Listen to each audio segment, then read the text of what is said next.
Food. It's a topic we're all passionate about, and more than ever, people are asking, where does it come from?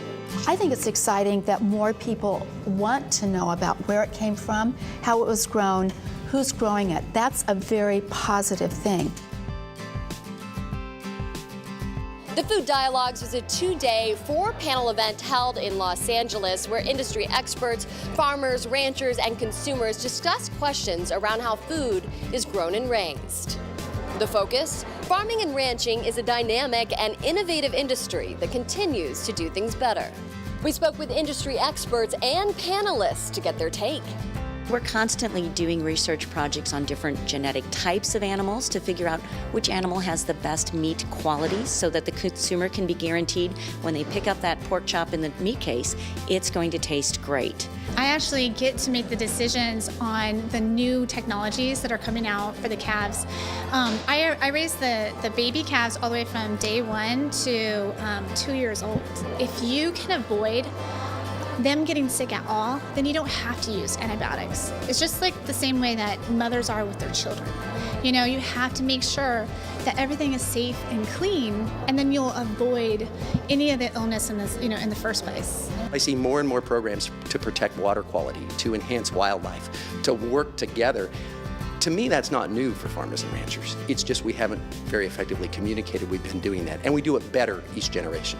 What we do has changed over the years, but for the better, and we do things for good reason, and we want to provide that safe and secure product for the people just like me and you that eat the food from the grocery store.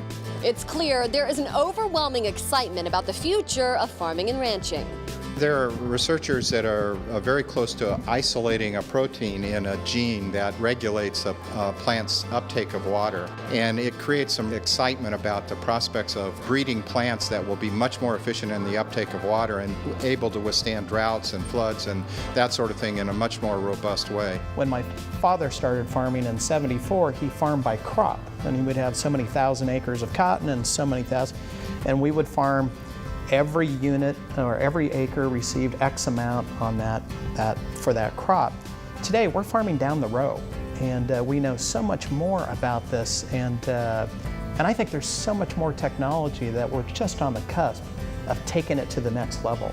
The terminology we use on our place is we're certified sustainable farmers. The certification group that we work with is called SIP. Sustainability in Practice, and it's a bunch of grape growers and wineries that have tried to develop a code. We've turned our grapevines into solar panels, so we have a much more efficient reception of sunlight. We produce more grapes.